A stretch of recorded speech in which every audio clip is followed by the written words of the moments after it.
What is the difference between an athletic dribbler and an intricate dribbler? Why do players like Antony, Sancho and Grealish often drift through the game? Who is Napoli's Georgian winger that's taking Europe by storm? And how does he fit into all of this? And of course, would this be a positional conversion that would suit Antony and Sancho? If you want to find the answers to those questions, keep watching as they will be coming up through the rest of this video. But before I go any further, I've got some exciting news about the sponsor of today's video, OneFootball, which is now the place where on a Saturday, if you are in the UK or Ireland, you can watch one free Italian Serie A game each week. This weekend, the free game is AC Milan versus Empoli on Saturday. A few weeks ago, it was Lazio versus Napoli, which was one of the best games I've watched all season. So if you want to watch European football but just don't know where, then download the OneFootball app. It will be linked in the description. And you can also get all the stats, transfer news and lineups from the OneFootball app as well. So it really has everything you need in one app. So in a video I did a while back on Jadon Sancho potentially being converted into a wing back, or at least a more defensive focused winger of some kind,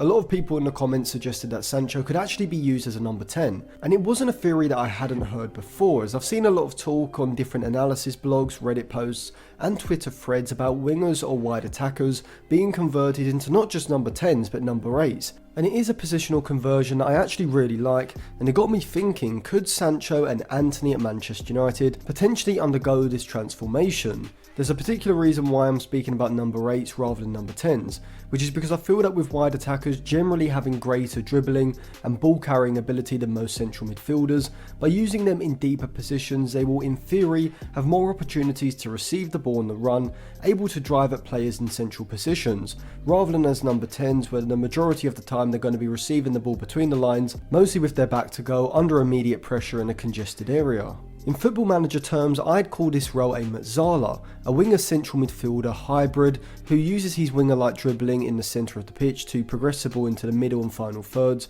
but can also drift wide in the final third to link up and create. If I were to have one criticism of Antony and Sancho recently, is that they don't drive at their fullback with enough directness. They seem to be looking to slowly attack down to allow more United players to join the attack, but in doing so this also allows the opposition players to get back and close up that space. Combine this with the fact that United, from an offensive point of view, have looked at their best this season when the attack has been transitioned quickly, and so it can be kind of puzzling as to why Sancho and Antony don't try to exploit the increased space ahead of them. Maybe it's specific instructions given to them by Ten Hag, though I wouldn't have thought so, or maybe it's just that both players feel more comfortable in their ability to find forward passes rather than their ability to dribble past defenders in 1v1s, and if it is that, I think it could be something they grow into as they gain more experience, not just in the Premier League but also in this United system, with both still being fairly new to both players. But a reason I think either Antony or Sancho could be great in a central midfield role is because both are able to control the ball quickly and drive forward into space, and can drift past players in congested areas, whilst also being creative and goal scoring threats around the box, and playing as Mezzalas they'd also be given the freedom to drift out into the channel as well when the option is there. From his FBref report we can see that Sancho ranks very highly for his short and medium passes attempted and completion rates, but quite low for the amount of long passes he's attempting, even if he is completing a higher percentage of them when he does try them. And so this tells me that while Sancho does have a long range switch of play, or a ball over the top of the back line in his locker, his game is more based around short sharp passes in congested areas, and in close proximity, making him perfectly equipped to play in a central position at the top level, with his agility and initial acceleration compared to other central midfielders after he receives the ball, making him extremely press resistant as well. For his ball progression metrics, he only ranks in the 62nd percentile for passes into the box and the 51st for overall progressive passes, meaning that when it comes to his passing at least, he's not producing the top level metrics that you would see from other advanced playmakers like Bruno Fernandes.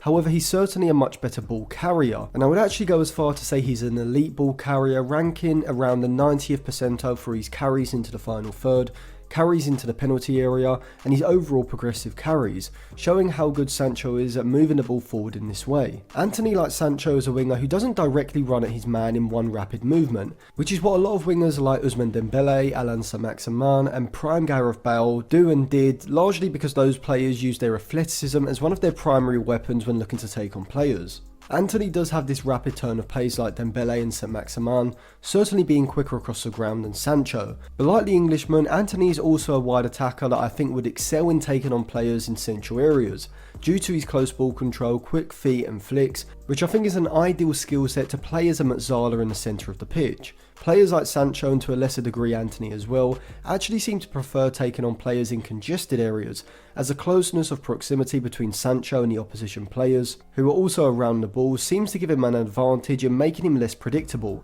enabling him to shift the ball quickly, luring defenders before beating them swiftly, before driving forward into the open space. In my opinion, the main reason for using this type of player in central midfield in what we shall call a Mezzala role is to give your side a direct ball progressing threat from the centre of the pitch, which I've previously said, but what I mean is usually you see a side when they win the ball back in a central position in their own third or their own half, they're looking for the players with the pace and the ball carrying ability, and usually they are in wide positions, so it usually takes 2 to 3 passes to shift it out to those players before they are then able to drive the attack forward. However, by using a player like Jadon Sancho, Antony, or Kevin De Bruyne, who I think is the best example of this, you now have a player with winger-like ball carrying ability in the centre of the pitch, and so it takes a much simpler and quicker pass to get the ball into their feet, and because they are now in central positions rather than out wide, they can drive the attack through the centre of the pitch, and overall I think having this type of player in a deeper central area allows the attack to transition from a turnover into the final third a lot quicker. So in this central Mezzala role, we can see Sancho and Antony popping up between the lines in the half space,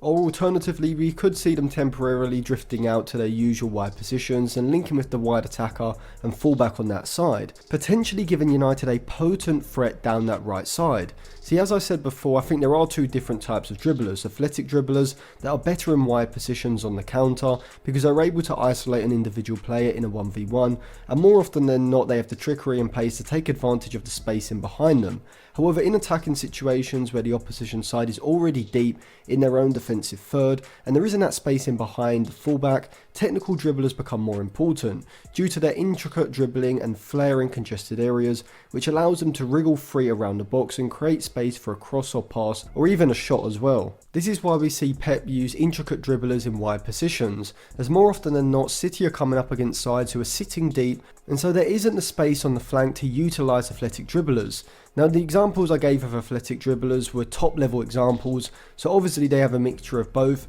but better examples would be maybe Daniel James or Anthony Elanga, who require space in behind the fullback to drive past them, with their ability to take on players being far more contingent on their overall acceleration and pace rather than their trickery, and so they aren't so good in congested areas around the box when that space isn't there. Guardiola at City uses Mahrez and Foden, and before that it was Bernardo Silva and Sterling in those wide positions, as these are technical dribblers who operate extremely well in these tight positions on the flanks, and most importantly they have the end product in the final third. So Sancho and Antony can still be used as traditional wingers in most games when needed because of their vision, intricate dribbling and weight of pass around the box, but in games where Ten Hag sees United being able to exploit the opposition via a quick transition and attack through the centre of the pitch, I think both of those two would be fantastic candidates to play that Mezzala role that De Bruyne does so well for Belgium and for Manchester City, which sees him very assertively and efficiently driving the ball through the centre of the field, into space, evading tackles, and I think Sancho and Antony could provide a similar sort of service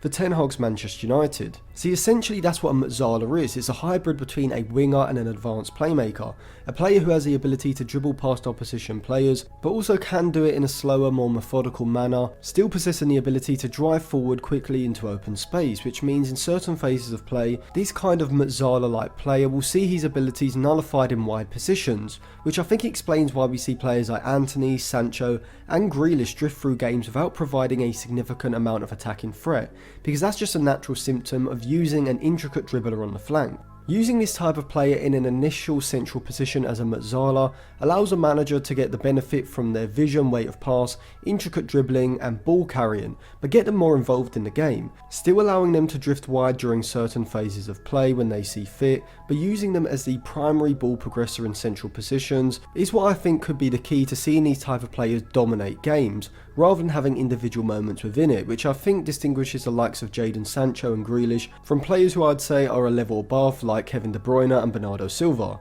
Now, whilst I think Antony and Sancho are well suited to play in this role, is it actually their best role in the side, and ultimately the best role for them in Ten Hag's Manchester United as well? Well, we'll come on to that, but let's first look at some other wide players in Europe who could be converted into Mezzalas. Khvicha Kvaratskhelia is Napoli's 21-year-old Georgian who they signed over the summer from Dynamo Batumi in Georgia. Now, Kvaratskhelia story is an interesting one. You're probably wondering why Napoli decided to pay around £9 million to sign a young Georgian player who was still only playing in Georgia by the age of 21? Well, it's because Kvaratskhelia had been at Rubin Kazan since 2019, after impressing earlier on that year on loan at Lokomotiv Moscow from a Georgian club Rustavi, previously also being at Dynamo Tbilisi as well. Kvaratskhelia was allowed to leave his contract at Rubin Kazan after the war in Ukraine started, and so moved back to Georgia to finish the season. The 21-year-old already looks like a fantastic signing at £9 million, arriving following a short spell with Georgian side Dynamo Batumi, where he scored 8 goals in 11 games. Like Sancho and Anthony, Kvaratskhelia is a very good dribbler, and I would even go as far as to call him a world-class dribbler, having a mixture of Jack Grealish's balance and dribbling technique, and Sancho's subtle ball control, also combined with Anthony's pace. So far this season, Kvaratskhelia has played just under 600 minutes, but if we compare his start to the Serie A season to every other attacking midfielder and winger over the past 365 days, we see that he ranks in the mid to high 90th percentiles for non-penalty goals, non-penalty XG, XG assisted and dribbles, showing that Kvaratskhelia current output can compete with the best in the world. The ball sticks to his foot like glue, allowing him to glide past opposition players at speed in congested areas, making him the perfect player to start counter-attacks in deep central positions, which is why I'd love to see Kvaratskhelia in this role, as I think he could be a serious ball progressing threat, as well as being allowed to roam over to the flank in the final third, from where he can then use his rasping shot around the box, which has seen him already score 4 goals in 7 Serie A games, picking up 2 assists, as well as getting another assist against Liverpool in the Champions League, completely running rings around Trent and Joe Gomez on the right side of Liverpool's defence. Combining this dribbling ability with his vision and weight of pass around the box, and his shooting ability as well, and you have a player who can be a ball progressor, a creator and a finisher, which is rarely seen in football other than at the elite level. And so I think having Kvaratskhelia in deeper, more central roles could allow him to have a greater overall impact on the side and be the focal point in possession. He's only just joined Napoli, so ideally I would want him to stay for at least another season after this one. However, if he is able to sustain anywhere near this form, then surely in the summer the biggest clubs in the world will be interested. If we are talking to specifically players of Mezzala, I think Ten Hag could, with a bit of time, convert Kvaratskhelia into this type of central midfielder, being able to play alongside Fernandes in front of McTominay or Casemiro in a 4-3-3, and being used as a Christian Eriksen alternative. So yes, because although Eriksen possesses the progressive passing ability from deep, he doesn't carry the ball anywhere near Kvaratskheilia's level, and vice versa for the Georgian. So I think bringing Kvaratskhelia in makes sense from a depth and tactical point of view, offering Ten Hag 2 very different options in that central midfield position. I also think that Kvaratskhelia would be perfect for Arsenal, potentially playing alongside Odegaard in front of Thomas Partey, with Odegaard and Kvaratskhelia playing in the half space, with Zinchenko coming in field in possession, playing that inverted fullback role, sitting in a double pivot with either Partey or Lokonga, creating a box shape in midfield for Arteta. In fact, I think every top 6 side, City, Chelsea, Tottenham and Liverpool, should all be looking to bring in Kvaratskhelia to use him either as a Mezzala or as a left winger, because he's that good in my opinion. In all truth, I even think PSG and Real Madrid could use Kvaratskhelia in a central midfield role, and I genuinely think he's one of the very few young players who will be able to compete against Mbappe and Haaland full of Ballon d'Or over the next decade. And so for a fee between 60 and 80 million pounds, I think every big club in Europe should be looking to bring him in. I am thinking of doing a video where I go over who I think will be competing for the Ballon d'Or this decade, so if you do want to see that video, let me know in the comment section below, and subscribe to the channel and click the bell so you get notified if it does come out. Ideally, I would like to see Kvaratskhelia either at Real Madrid playing alongside Camavinga and Tchouaméni in a midfield 3, or I also think he'd be good at Manchester City, being able to play in tandem with Jack Grealish on the left side, with both players swapping with each other from out wide to in the half space in a central position. In the Premier League alone, I think Kvaratskhelia has the ability to do 15 goals and 15 assists if he develops as I think he can. Some other wingers who I think could be converted into this Mezzala role are Serge Gnabry and Phil Foden, who I think are both potentially elite in this role, with both having a combination of dribbling, pace, flair, vision, weight of pass and shooting ability around the box to provide exactly what we see Kevin De Bruyne provide for Manchester City in that position at the moment. Whilst I do think that players like Kvaratskhelia, Foden and Gnabry are better suited to this positional change, I do still think it could work for Jadon Sancho. Anthony I'm a little more on the fence still about, as I don't think he has the interplay in congested areas or ability to thread through balls in behind the back line to the same level as Sancho, and so that's why out of the two I would rather Sancho be tried as his unorthodox central midfielder. However, there is one former Manchester United player that I think perfectly exemplified what a Mezzala is, That player is Angel Di Maria, who was a player who had the exact mix between a winger and a creative midfielder. Being a wonderful dribbler, able to inject pace into the attack as soon as he received the ball, also having world-class output in the final third combined with his own long-range shooting ability as well. And his peak season was in 2013-14 when Carlo Ancelotti shifted him into a central midfield three, on the left alongside Luka Modric on the right and Xabi Alonso sitting slightly deeper, with Di Maria being the most attacking of the central midfield, with Ronaldo, Bale and Benzema sitting ahead. Di Maria that season was phenomenal, having a much greater impact from a central position than when he was used solely on the left and right flanks of Mourinho's 4-2-3-1. Di Maria's natural winger-like dribbling alongside his incredible vision and weight of pass or cross meant that he was a serious ball progressing and goal creating weapon. Plus he also had the work rate and athleticism to contribute out of possession as well. In his final season at Real Madrid, Di Maria hit a staggering assist number of 18 in the league and 26 in all competitions, alongside 4 goals in La Liga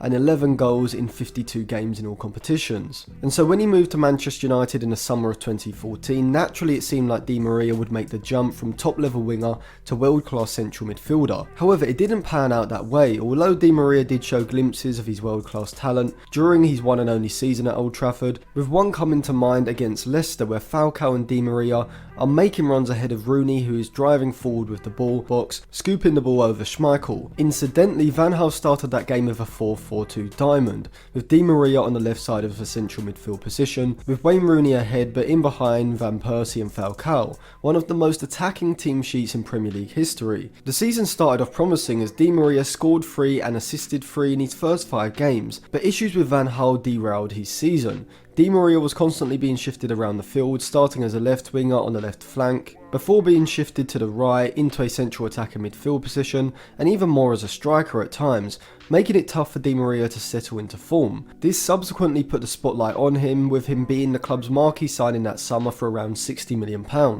Di Maria would also have personal issues in Manchester and was eventually struggling to start week in week out for Van Gaal, who seemed to have made up his mind about the player. Nevertheless, he finished the season with only 3 goals in the Premier League, but with a fairly impressive 12 assists. But it was clear by the end of the season that the relationship was tarnished, and Di Maria would inevitably leave for PSG that summer for a fee around £45 million.